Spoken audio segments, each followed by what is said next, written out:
part I guess I didn't realize is that he had no idea it was happening. Like, I always thought he was trying to spy to get more information, to give himself an edge, but he had no idea that it was going on. And then his political instinct after the fact was just to cover it up once he did get knowledge, so that he didn't get in trouble for what got him was not the actual break-in to the hotel, it was the cover-up afterwards. Right. The other thing... But I guess I always thought it was like he orchestrated this and was like actively spying on... It didn't make sense. He was going to win in a landslide, right? Right. Like, why? Yeah, it was why the would biggest... Why would he even do that? Yeah, it was not even close. It was the biggest election margin in a re-election at the time. The other thing, too, is they were breaking into the DNC, not the actual McGovern campaign headquarters. Right. It's like the DNC has very little to do with, in theory, they get a candidate, but they're not running the campaign. Why were his cronies or whatever, why would they even do that? Well, that's why the whole thing is just strange. Like, it doesn't really make sense. They had very little to gain. I mean, one theory is that at the Watergate Hotel, there was like a honey trap, is the term I've heard used to describe it, but like a sexual entrapment scheme similar to what people say Epstein probably was doing. Sure. But there was a gal who worked there who had like a bunch of pictures of people, of these ladies, I guess it'd be prostitutes, in her desk, and people from foreign embassies would come in and they would try to get dirt on them by doing this, but they would come pick a picture of a prostitute, and then the prostitute would call them. And the key to her desk, one of the Cubans who broke in actually swallowed it, or tried to swallow it, as they were being arrested. And that was the key to her desk. So there's a theory out there that they were just trying... Well, John Dean, who was like advisor to the president, his wife or girlfriend or something like that had a picture, theory goes, had a picture in that desk of the madam or whoever, and they were trying to go get that out. Okay. But also G. Gordon Liddy, who is, again, another like advisor to the president, just loved Nixon. Almost everyone that we're going to talk about has ties to the CIA. The story that you hear, that like what kind of dirt they were trying to get or what, but I think Liddy actually thought they would get something, and then he would be rewarded in Nixon's second term with something higher. But it is interesting that anytime something like this happens, you look and everyone involved has ties to the CIA. Well, yeah, here's the other thing.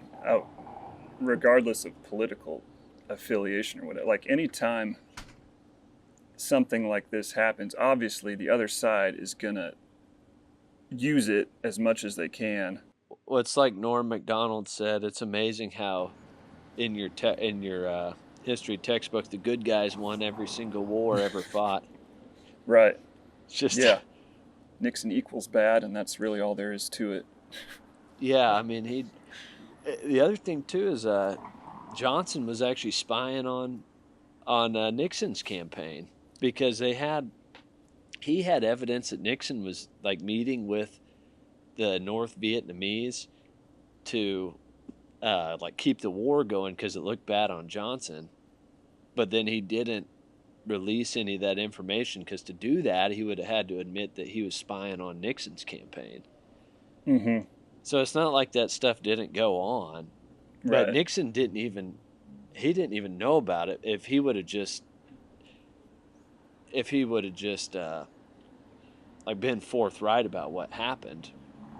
But he thought of it. There's a call with him and Richard Helms, who is the head of the CIA at the time, because Nixon taped everything too. That's another thing that got him. Like they had the smoking gun tape, and if he wouldn't have taped every conversation, but it's because he was so paranoid that, because he hated the CIA and he hated the FBI because he thought that they were, I mean, basically exactly what I think they are, is operating like a like a fourth branch of the government kind of doing their own thing. And when he was talking to Helms, he said kind of the same thing. Well, he said, "Who shot John?" Like, Mm-hmm. why, basically kind of implying that they killed Kennedy. And two, he was talking about the Bay of Pigs thing. Like, you guys like screwed this whole thing up in the Bay of Pigs under Kennedy, and Yeah. who shot him, sort of thing. So he was pretty skeptical of them, and then their role in Vietnam too, because of course Nixon was trying to get us out of Vietnam to some degree. He was de-escalating the But tensions over there. what, yeah, what was he doing? Because I feel like I saw, that kind of makes sense as why they might set him up or something. But I feel like I didn't. One time I looked into that and I didn't, like, he wasn't really doing much to get out of Vietnam. Or do you think he was planning to, or what'd you find on that? Well, he was just dialing it back. I mean, so like he went and he signed a de-armament deal with the Soviets. Okay. And then when he first got in, he was actually ramping things up, like increasing troops and Mm-hmm. everything like that. And I don't know if he realized at some point, like, this isn't going to work. He went and opened talks with China, had some de-armament deals with the Soviets, and then he started to pull out of Vietnam a little bit anyway. So he started to kind of open some of these channels in these foreign communist countries for Well, peace. yeah, he's like, for hippies, he's like the most hated guy, right? I mean, he's full. I guess first term especially. Yeah, He was trying to criminalize all the drugs. They were, trying to paint the whole movement in a negative light as best he could to help sway public opinion. yeah. Well, I mean, his whole thing was the silent majority of people who really don't like this hippie movement, and they, Yeah. but they feel like they can't necessarily say it. But it's just that he was aiming to reduce troop levels while increasing the responsibility on the South Vietnamese to fight, actually. But Why did it take so long for it to come out? Did these people have some foresight that they could later use this if they needed to? Or were these guys just running around doing whatever, and it turns out they got caught in this case? It wasn't well, planned for the purpose that's of why the setting whole him up, or? yeah. So that's why the whole thing is weird, because it's not.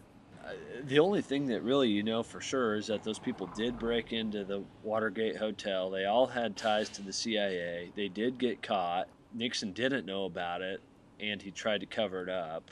At the time, But like when yeah, it's go all ahead. happening, even in the official narrative today, or at the time when it's all happening, do people think or believe Nixon didn't know, or did they assume he did? Or where do, like, most, whatever, mainstream or official stances on that even today? Do they think he knew At or the not? at the time, I mean, I don't. It's not debated that he knew or he ordered it. Everyone accepts that he didn't I order believe it. so, but that's Okay. not what I would have thought. Right. Yeah, me either. I would have thought that he ordered the break in. I believe, though, that it came out at the time, like, oh, there was a break into the Watergate Hotel, and significant evidence emerged that suggested Nixon may have been aware of the break in. White House tapes.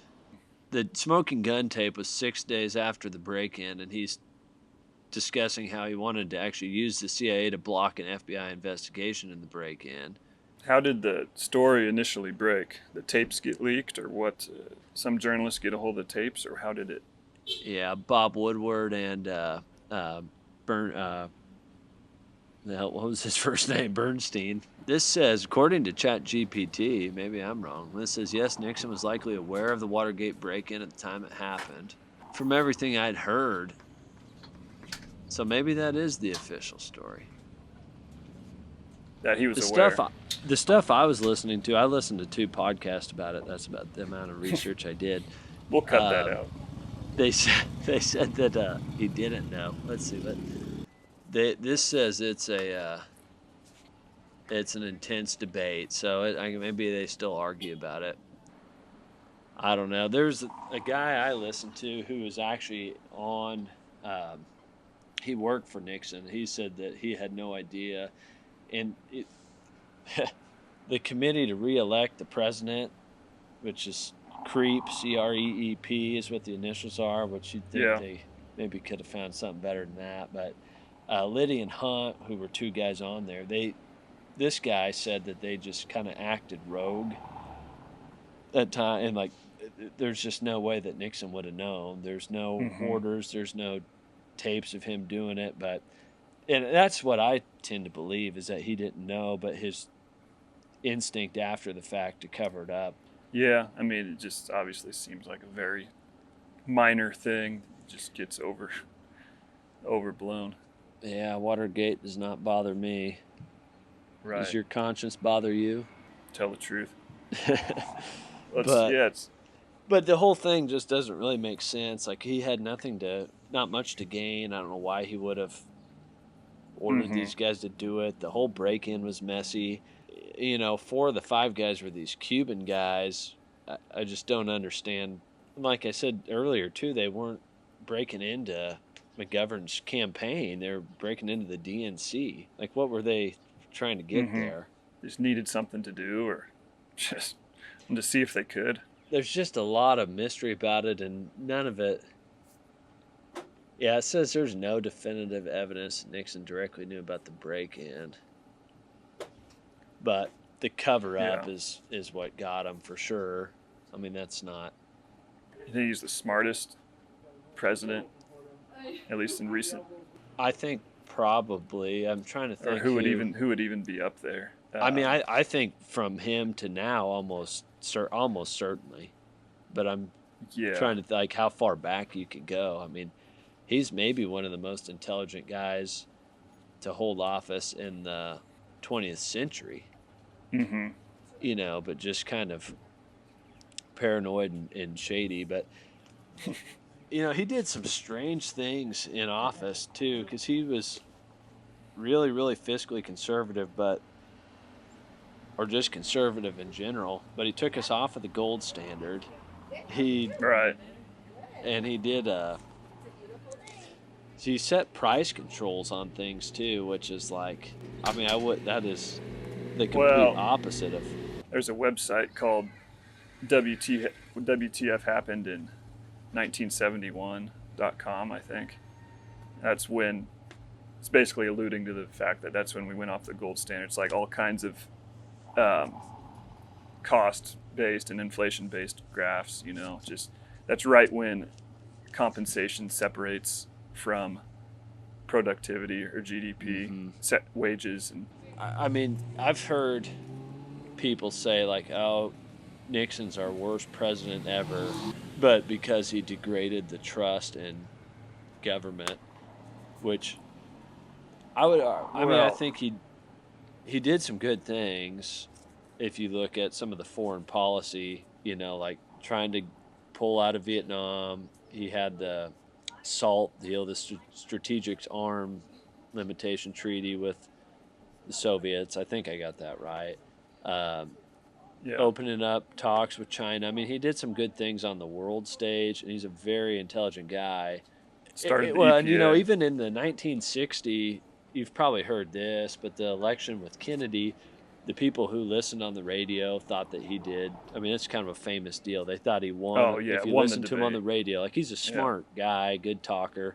But the people who watched him on TV, he's like sweaty. And I think we even talked about it in the Kennedy episode. He's wearing the same color suit as the background. He wouldn't wear makeup. He's not the easiest on the guys, but just real sharp. Those policies that he put in effect, like taking us off of the gold standard, I mean, you can see the effect of that now, like you said, if you look at the chart. But it had a short-term positive for those people, and but I'm sure that's not, it seems like something he's kind of advised or forced in. I don't know. I guess you never know. I think stuff like that's kind of beyond the president's control to some degree.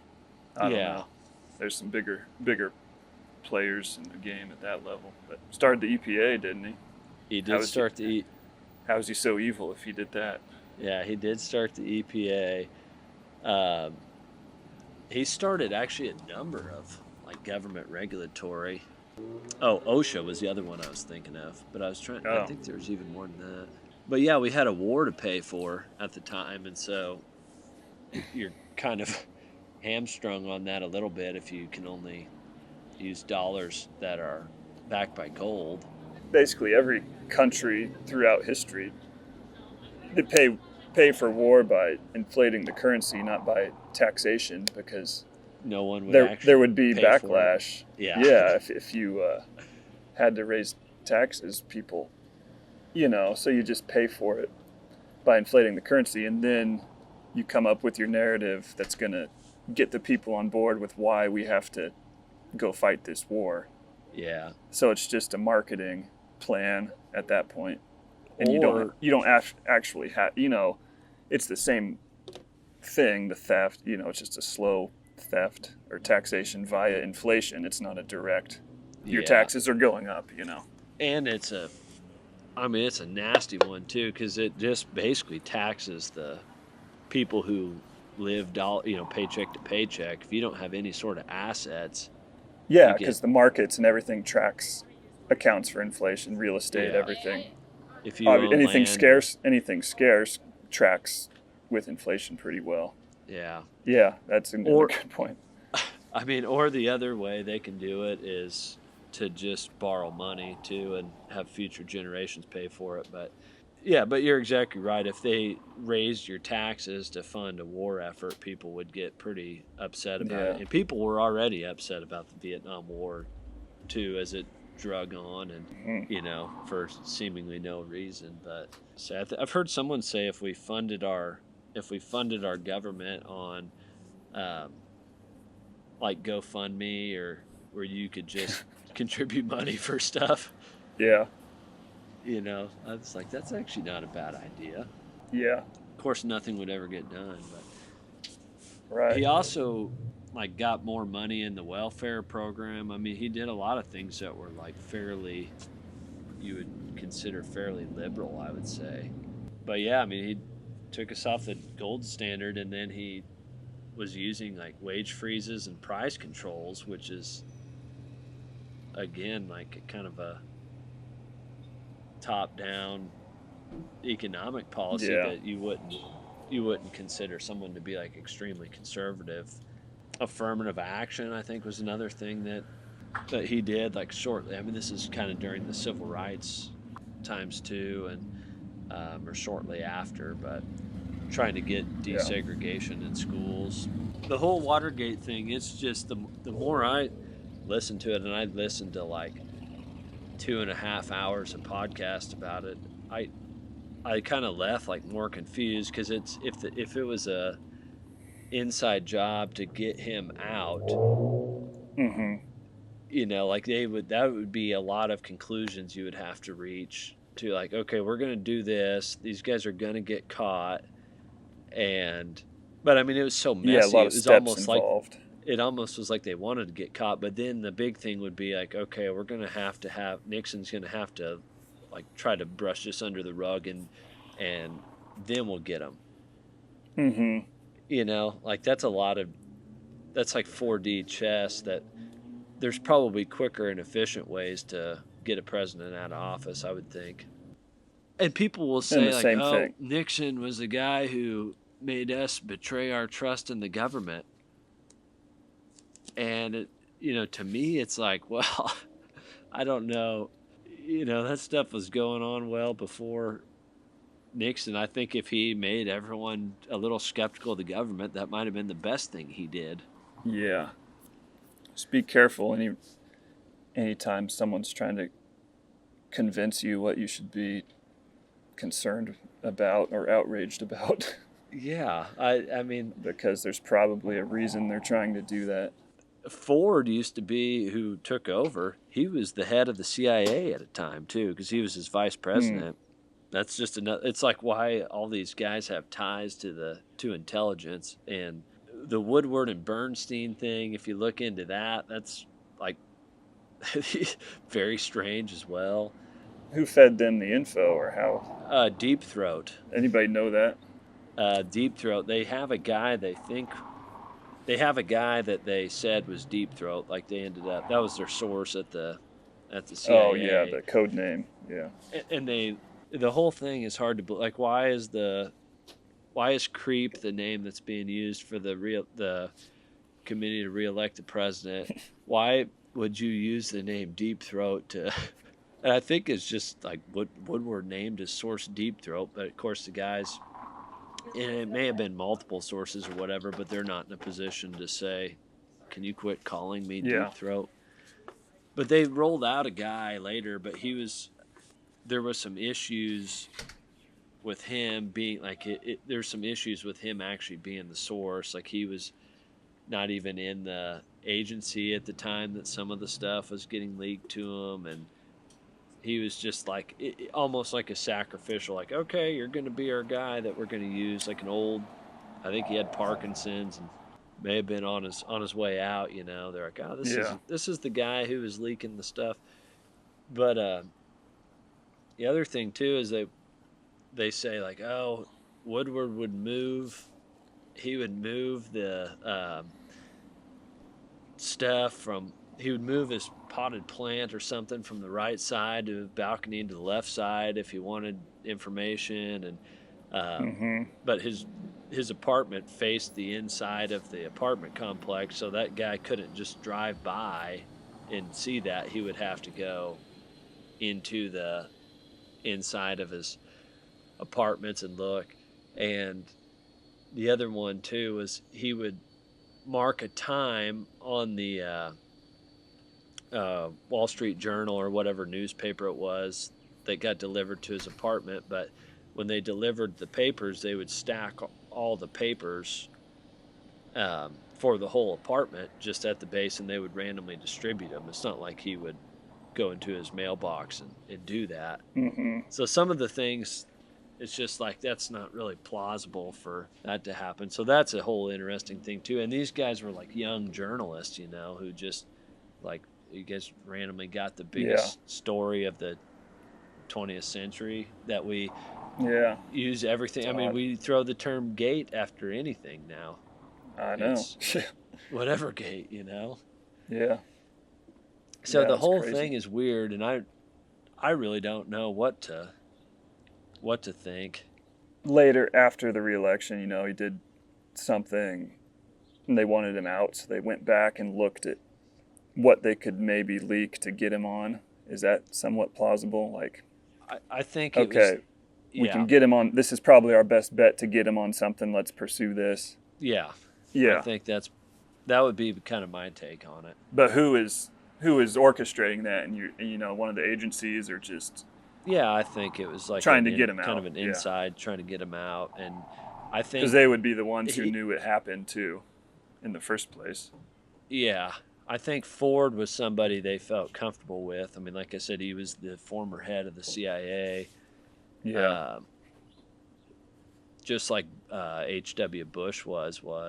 They just had a guy they felt like they could play ball with. And then the other, you know, of course, Ford pardoned him too, because Nixon could have gone to jail over it. Whether it's good to have former presidents in jail or not is up for debate, especially at the moment. You know. Just let us know in the comments if you've solved Watergate. I'm gonna love you with all of my might. Kiss and hug you, treat you right. Flying around you in a cloud above. 'Cause I'm the only one with all of your love. Well, I'm gonna need you both night and day. All I'll do, dear, is what you say. Hey, you got me spinning, going round and around. 'Cause I'm the only one you won't put down.